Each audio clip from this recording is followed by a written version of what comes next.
Abra sua Bíblia na primeira carta de João, no capítulo 4.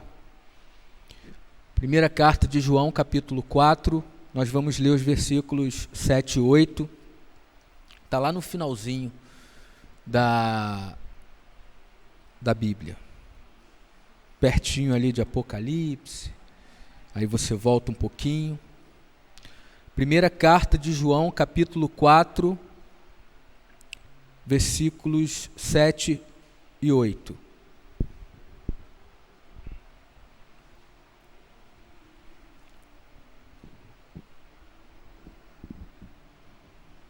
Todo mundo achou? Amém? Vamos ler então?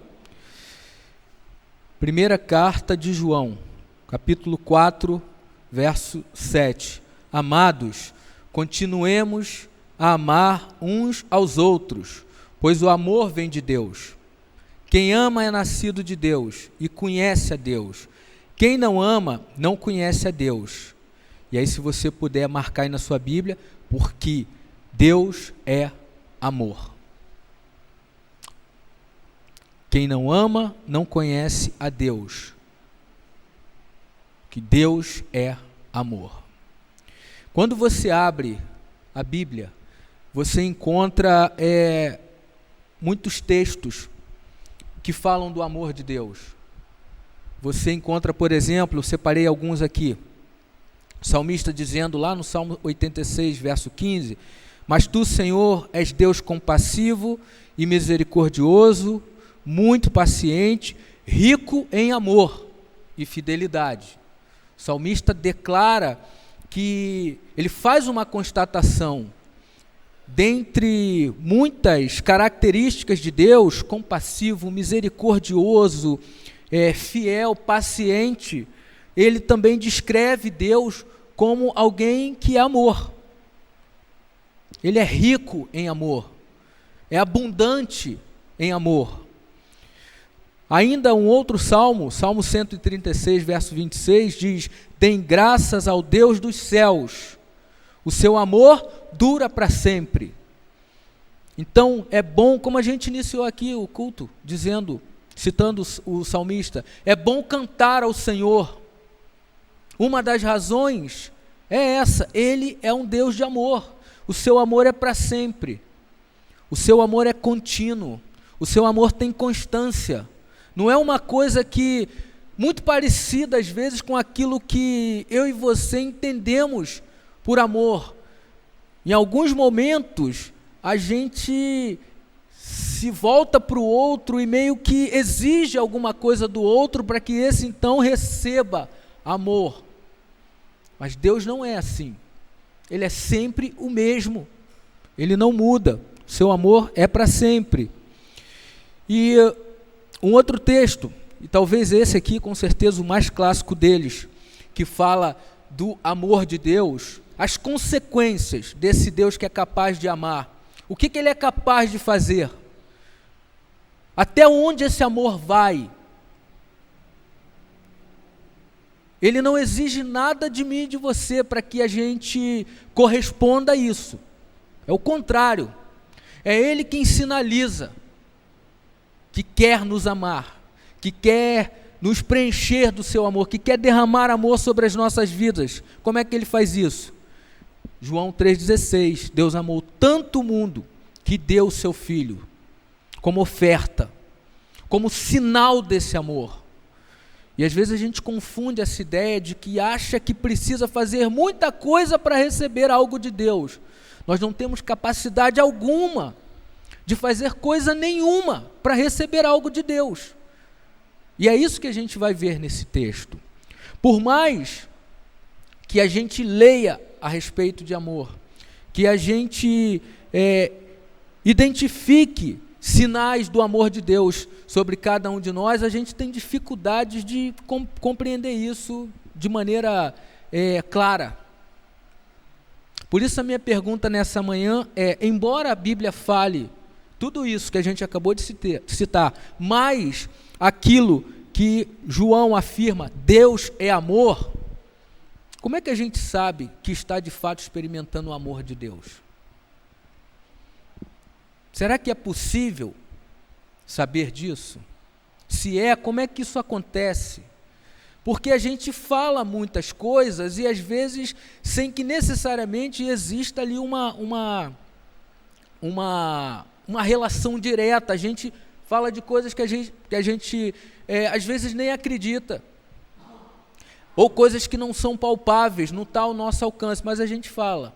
Mas aqui, João faz essa afirmação: continuemos a amar uns aos outros. Ele dá essa instrução. Pois o amor vem de Deus. Por quê? Porque Ele é amor. E quem é nascido de Deus e conhece a Deus, deve amar. Continuem a amar uns aos outros. E pela razão óbvia. Aquele que é amor nos pede o que é razoável. Você não vai encontrar Deus pedindo algo a você que não esteja nele. Então, se Ele é amor, a instrução é para que a gente aprenda a amar uns aos outros. E aí, assim a gente experimenta o amor de Deus. E eu queria dar aqui algumas dicas sobre como que a gente pode, de fato, perceber isso em nossa vida. De que somos alvo do amor de Deus e que estamos experimentando o amor de Deus. A primeira coisa que a gente precisa aprender é que a gente é alvo do amor de Deus, e isso parece muito óbvio. Na verdade, é óbvio. Mas, às vezes, não fica tão claro para a gente. A gente confunde as coisas. Somos alvo do amor de Deus, experimentamos o amor de Deus quando somos aceitos por Ele. Tem gente que luta para que Deus o aceite.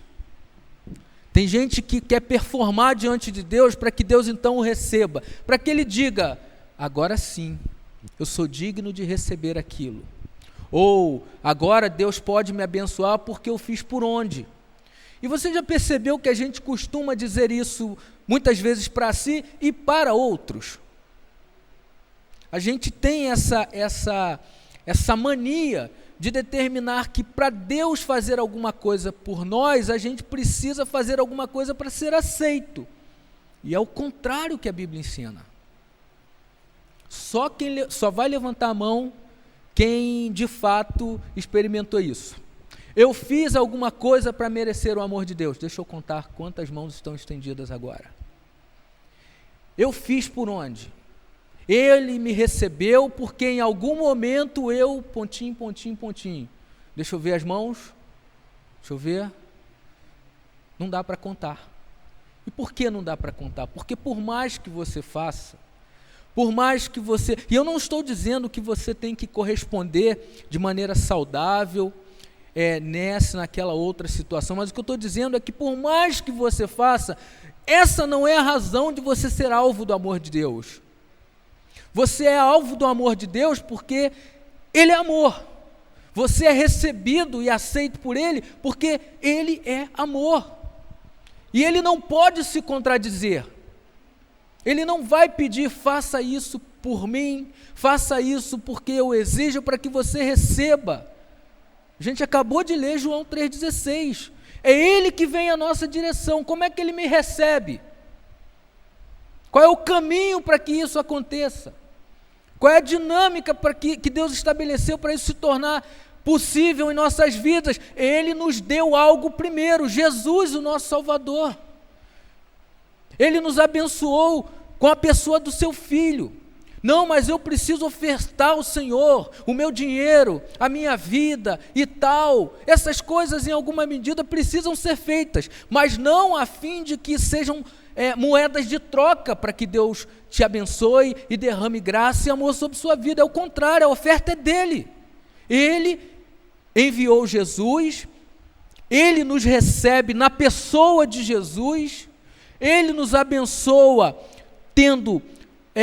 sendo Ele oferta e ofertante em Jesus.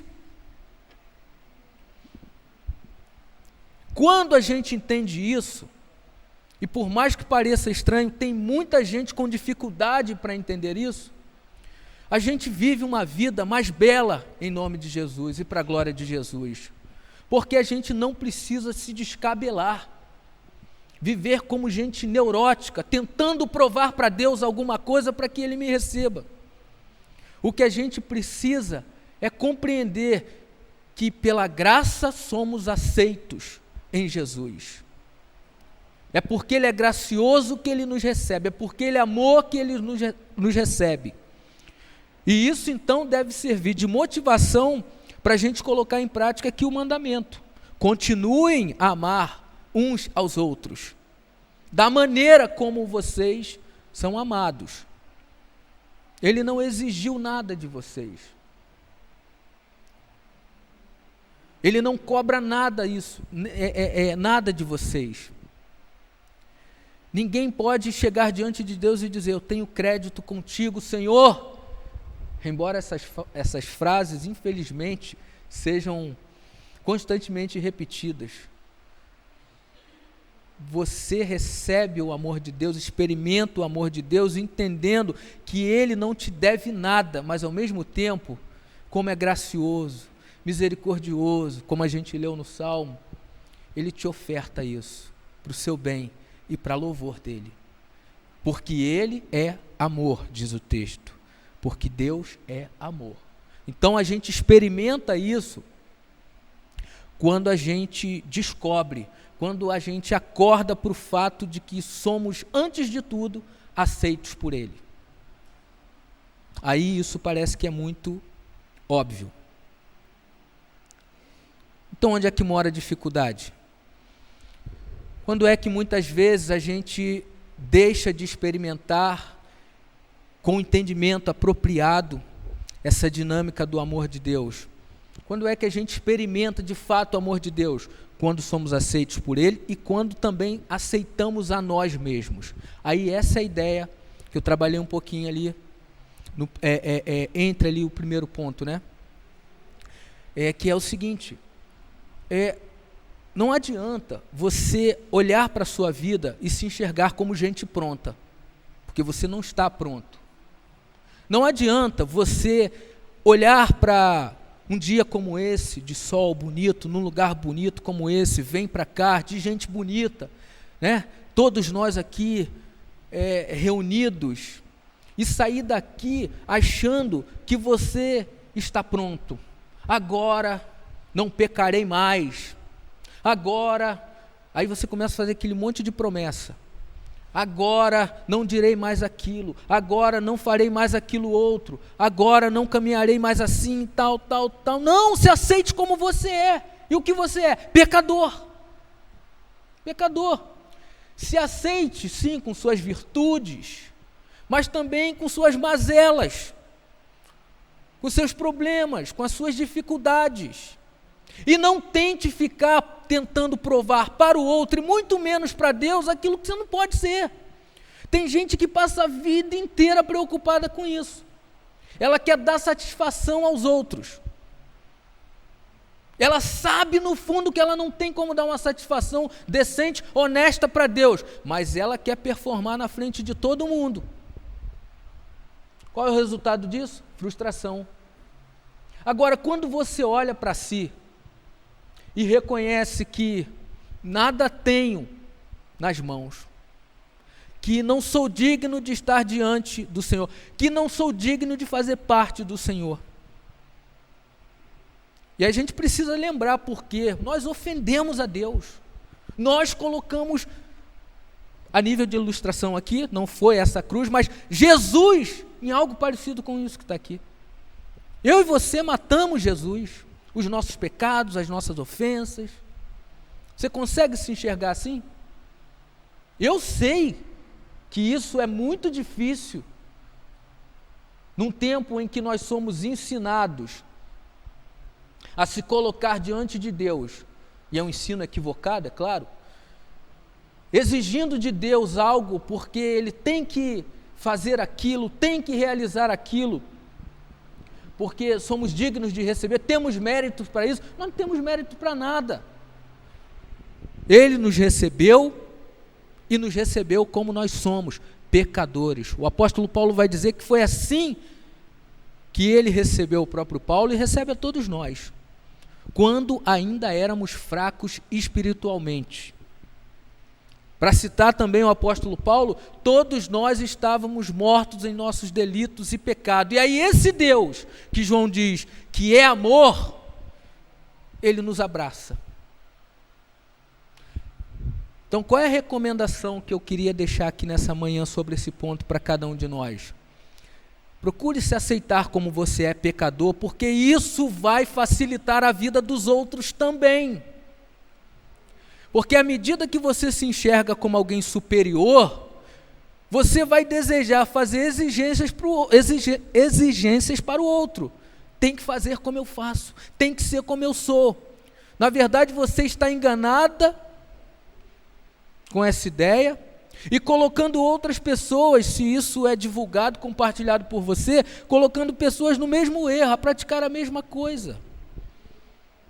O que Jesus disse?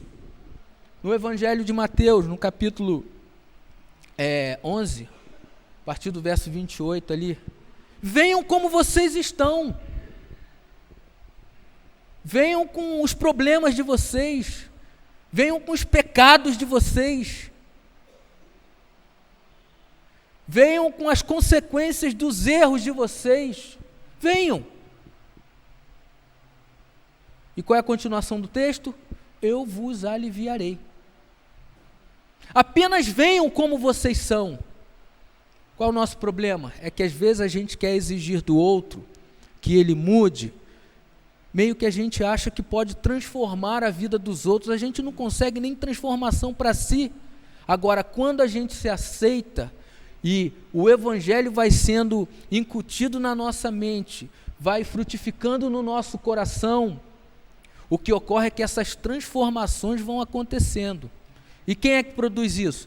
Deus, que é amor. Porque Deus é amor. Então, esqueça todo e qualquer mérito que porventura tudo que você pode fazer, por melhor que seja, não é suficiente. Aceite-se como você é, um pecador, mas um pecador que em Cristo está remido, é salvo, está em obra. Jesus é o nosso mestre de obra, Ele está trabalhando o tempo todo na nossa vida, fechando aquelas brechas, colocando aquele pedaço de reboco que caiu, Ele vai refazendo, mas é necessário que a gente se compreenda, entenda que é necessário esse reconhecimento de que nós estamos nesse processo, não estamos prontos, mas há um Deus de amor que trabalha em nossa vida. Aí vê se não fica mais fácil ler o texto. Amados, continuem a amar uns aos outros. O texto não está dizendo continue a exigir mais dos outros. Continue a exigir que o outro faça aquilo que você está pedindo. Não. Aí vem o olhar de misericórdia. Se Deus me recebeu dessa maneira, quem sou eu para dizer não para aqueles para quem Deus já disse sim? Isso não é o nosso papel. E por fim,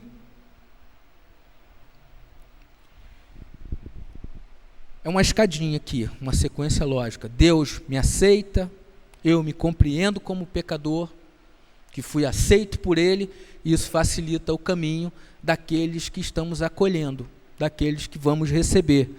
Porque se Deus me aceita como sou, é meu papel aceitar o outro também como ele é.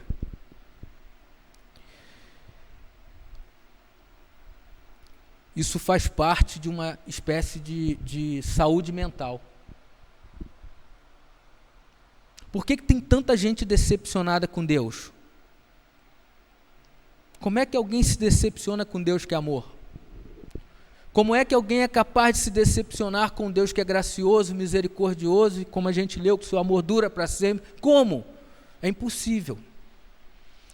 As pessoas se decepcionam com a gente, à medida que a gente faz bem o papel que não foi chamado para fazer.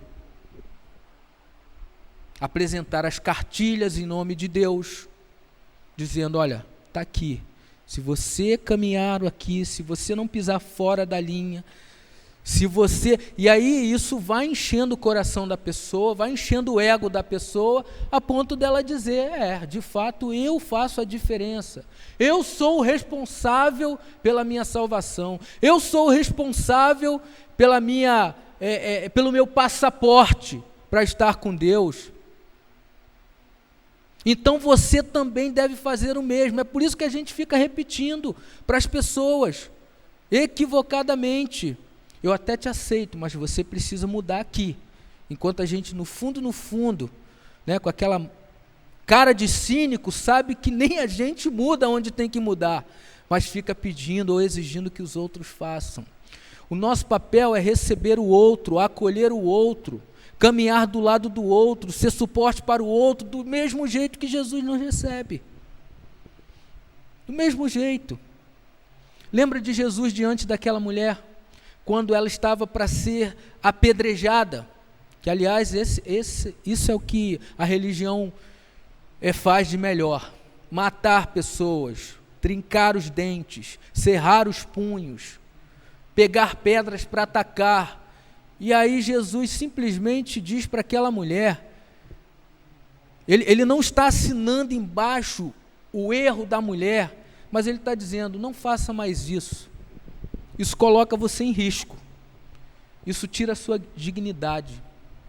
Agora, vai e não peques mais, porque, lendo essa passagem à luz de João, desse versículo aqui de 1 João, vai e não peques mais. Por quê? Porque Deus é amor. Vai, não cometa mais esses erros. Por quê? Porque Deus é amor. Ele não está dizendo vá e faça uma promessa aqui diante de todos, nunca mais farei isso. Ele não, vai e não peques mais. Esse é o amor incondicional de Deus.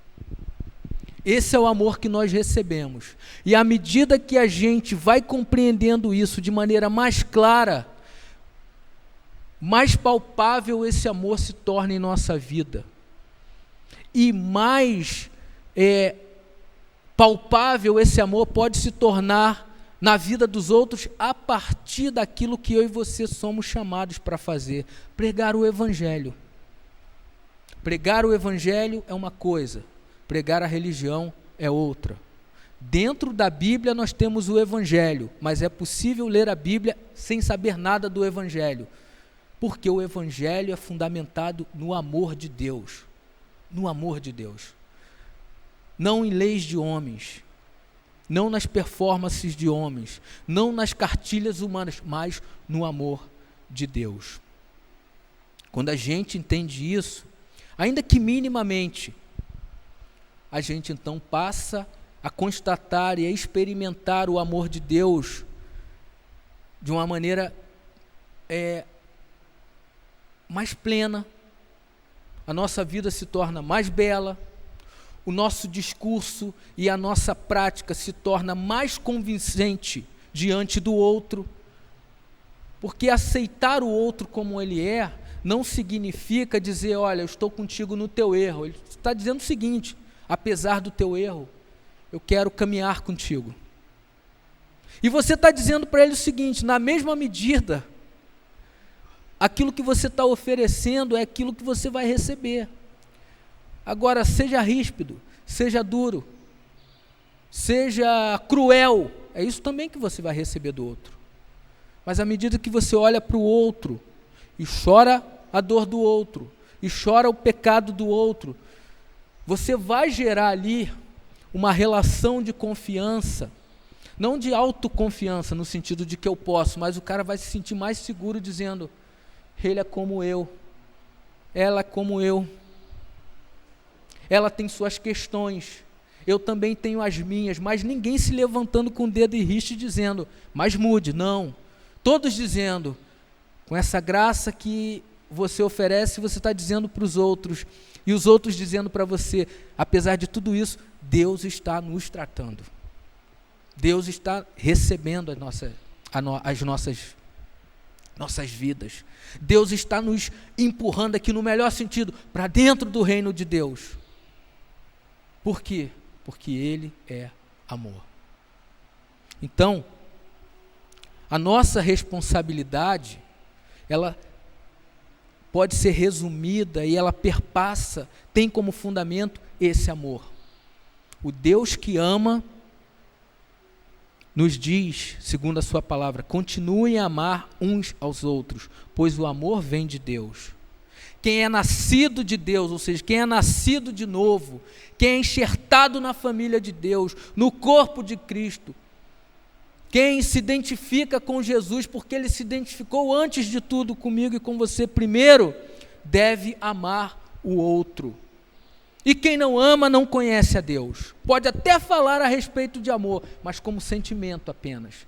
E a Bíblia nos ensina que amor é ação. Amor é iniciativa. Se a gente trabalhar com a ideia de sentimento, nós temos motivos mais do que suficientes para negar compaixão ao outro, oportunidade para o outro, não é? Quando a gente trata só por, não, você me bateu, eu vou te ferir também. Você me traiu, então eu vou te largar por aí. Não é isso. Porque volta e meia nós estamos fazendo isso ainda hoje, com esse Deus que é amor, ferindo a honra dele, desonrando ele, deixando de ser compassivo, longânimo e paciente com o outro, à medida que ele é tudo isso com a gente. Então nós devemos aceitar o outro, não com a ideia de que somos responsáveis para mudar o outro. Isso é papel de Deus. Nosso papel é apenas acolher, para a glória de Deus, e lembrar que Deus, esse Deus que é amor, ele vai realizar a obra que é necessária e urgente na vida de cada um de nós. Amém?